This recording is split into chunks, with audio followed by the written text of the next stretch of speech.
예, 5월 18일 시황 브리핑 시작하겠습니다. 다우지수가 4만 포인트 넘어갔습니다.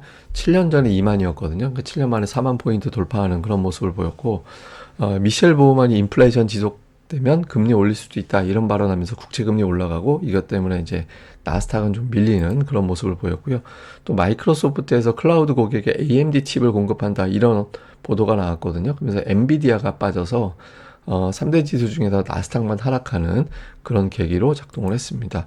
한국 관련 지표는 MSCI 한국 지수가 1.37% 빠지고 야간 선물은 0.42% 올랐습니다. 그래서 이 수치만 놓고 보면 주체 우리 증시는 뭐 일단 강보합으로 출발할 가능성이 조금 더 높다 이렇게 볼 수 있겠죠. 뭐 내용들 정리해 보면 우선 미증시는 다우만 올라가고 다우와 S&P 500은 올라가고 나스닥은 이제 빠지는 그런 모습을 보였는데 이날이 미국 만기일이었거든요. 그러니까 만기일 때 대체로 대형주들은 아주 강하기는 어렵죠. 그래서 뭐 전체적으로는 좀 관망하는 그런 분위기가 만들어져서 뭐 특별하게 올라갔다 내려갔다 이렇게 평가하기는 어정쩡하고, 그런데 어쨌든 국채 금리가 올라가면서 나스닥은 이제 빠졌거든요.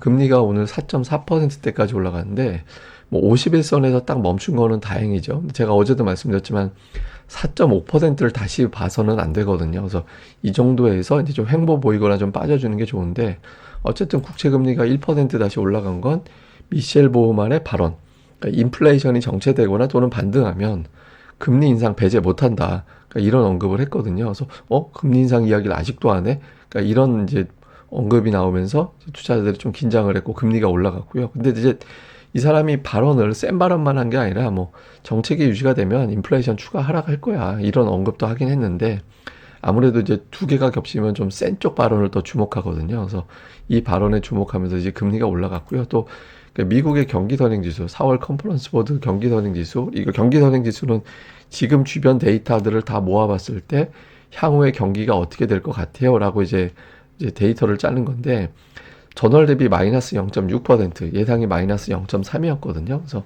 뭐 경기 지표가 또 부진하게 나왔다라는 점도 역시 또 금리가 올라가는데 영향을 준 것 같습니다. 그래서 금리 올라가다 보니까 이제 투자자들이 뭐 적극적인 매수보다는 좀 한 발짝 물러서서 보자, 그러니까 이런 분위기가 만들어졌습니다.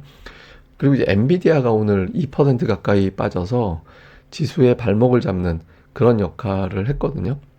엔비디아가 빠진 건 마이크로소프트에서 AMD 칩을 쓸 거다. 근데 이게 사실 되게 심각한 이야기는 아니었어요. 왜냐하면 이제 클라우드 고객들 대상으로 AMD 칩을 쓸 건데, 그 이유가 뭐였냐면 엔비디아가 제때 공급을 못하지 않냐. 그러니까 그 물량이 딸려가지고 제때 공급을 못하니까 그럼 AMD 거 써도 되지 않나? 그러니까 이런 이야기를 한 거고, 그리고 사실은 마이크로소프트는 약간 가격 협상 때문에 그런지 모르겠는데 AMD하고 동맹을 해서 이제 칩 개발한다 뭐 이런 어떤, 그러니까 상대적으로 AMD하고 친하게 지내려고 계속 그러고 있었거든요. 저게 이제 작년도 5월 기사인데, 어쨌든 마이크로소프트가 AMD 쪽 칩을 키우고 쓰고 하는 거는 되게 자연스러워. 이것도 자체적인 칩도 개발하고 뭐 이러고 있잖아요. 그래서 사실 되게 심각한 뉴스는 아닌데 이제 이날은 좀 만기일이잖아요. 그리고 엔비디아 실적 발표도 앞두고 그러니까 좀 긴장도를 높이는 그런 뉴스가 됐죠. 근데 뭐 전체적인 분위기는 오펜하이머에서는 뭐 이제 엔비디아가 냉각 시스템, 그러니까 이게 서버가 과열되고 하면 안 되니까 이걸 갖다가 냉각 시스템을 함께 판매를 한다. 그걸 이제 렉 시스템이라고 하는데, 이거를 감안해 보면 경쟁 우위가 있어서 뭐 $1,100 정도까지 올라갈 것 같다 이렇게 주장을 했고요. 그러니까 뱅크 오브 아메리카에서도 내년도 실적 감안해 보면 지금 밸류가 비싼 거 아니야. 그러니까 이렇게 이제 분석을 하면서 탑픽을 또 유지하는. 그래서 뭐 증권가는 아직까지는 이제 긍정적인 평가가 더 많습니다. 근데 오늘은 이 재료 때문에 좀 빠지는 그런 모습을 보였습니다. 뭐 주요 코멘트들 보면 일부에서는 이제 현재 S&P 500 지수의 11개 섹터가 전부 다 200일선 위거든요. 근데 과거 통계적으로 9개 이상 200일선 위에 있으면 연평균 13.5% 올라간다라는 거예요. 그래서 미증시 더 올라갈 것 같은데 이런 통계고, 도이치뱅크에서는 변동성 요인이 있긴 하지만 경제 상황 감안해 볼 때 S&P 500 5,500까지 갈 거다. 웰스파고도 5,535까지 갈 거다. 이렇게 주장을 했고, 팩트셋의 보도에 의하면 최근에 인플레이션을 언급한 기업들이 줄었다라는 거예요. 그래서 2022년 1, 2분기 때 410개, 412개 이 정도 나왔었는데 작년도 4분기도 285개 정도였거든요. 근데 현재까지 219개. 지금 남은 기업 실적이 한 30개 정도 남았는데 감안해 보면 뭐 저거보다 넘어갈 수는 없잖아요. 그래서 10년 평균 180개보다 물론 당연히 높지만 계속해서 인플레이션 언급이 줄고 있다. 이게 이제 뭐 물가에 대한 부담이 좀 완화됐다라는 신호 아닌가? 뭐 이런 식의 어떤 해석, 이런 보도도 일부에서는 있었습니다. 그리고 참고로 미증시는 이제 BMO에서 5,600 제시한 게 가장 높고요. 웰스파고가 5,535, UBS에서 5,500 정도 제시하고 있고, JP모건, 모건스탠리는 뭐 이건 뭐 콜라노비치하고 마이클 윌슨인데 이게 아직 정신 못 차리는 것 같아요. 작년도에 그렇게 하락장 주장했다 틀렸는데, 이 미국도 기사 나오면 댓글 있거든요. 댓글 보면 이 사람이 아직도 분석하나 뭐 이런 조롱도 좀 있더라고요. 근데 뭐 어쨌든 미국 금융기관들의 평균 증시 전망은 이렇다. 특징주는 월마트가 계속 강하게 올라가서 주간 상승률은 2년 만에 최고라고 합니다. 그래서 월마트가 계속해서 올라가고 있다는 점이 특징이고, JP모건이 최근에 8일 중에서 7일 올랐어요. 그래서 금융주가 이제 꾸준하게 올라가는 그런 모습을 보이고 있고, 또 하나는 이제 캐터필러인데, 이게 이제 주가상으로는 그렇게 많이 올라가진 않았거든요. 근데 이게 요일 날짜로 보면 12일 중에서 10일이 올라가거든요. 그래서 비율은 되게 좋은데 이게 되게 야금야금 가요. 이게 이제 레간자, 소리 없이 강하다. 옛날 대우차가 그런 차가 있었는데, 그래서 약간 그런 끼로 가는 건지 아니면 별 볼 일 없는 건데 그냥 강한 척 하는 건지는 조금 더 봐야겠죠. 지금 51선 돌파하고 나서 지난번에 이제 밀렸었는데 여기서 더 올라가면 뭐 이거하고 이제 관련된 연결고리가 있는 종목들도 좀 봐야겠죠. 그래서 어쨌든 미국에서의 특징주들은 이런 것들이 있었다. 다음에 이제 우리나라 관련된 지표는 MSCI 한국지수가 1.37% 빠졌고, 야간 선물로 올랐고 환율은 내렸습니다. 그래서 한국 관련된 지표 감안해 볼 때 그 MSCI 한국지수는 금요일에 우리 증시를 반 이상 반영을 하거든요. 그래서 그런 거 감안해 보면 뭐 거의 보합이라고 봐야 돼서, 실제로는 야간 선물 감안해 볼 때 일단 강보합 정도 이렇게 보면은 될 것 같습니다. 자, 정리해 보면 금리를 떨어뜨리는 이벤트는 사실상 끝난 건가?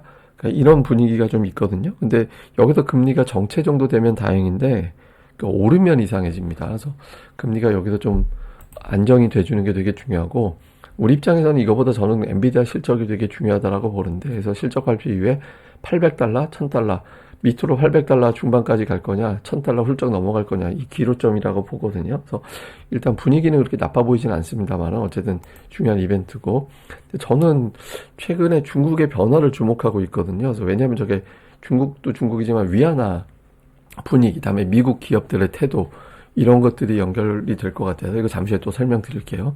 그리고 이제 미국에서 금융주가 강한데, 엔비디아 실적 발표 이후에 이제 어떤 강세 업종에 어떤 변화가 생기는지, 이게 되게 중요하거든요. 일단은 이제 미국에서 최근에 꾸준하게 올라가는 건 금융주 쪽, 보험주 뭐 이런 것들인데, 이 다음 주에 이게 좀 변화가 생길 가능성도 좀 있어 보이죠. 그래서 다음 주가 업종 면에서 보면 되게 중요한 주가 될 것 같다. 이렇게 봐야겠습니다.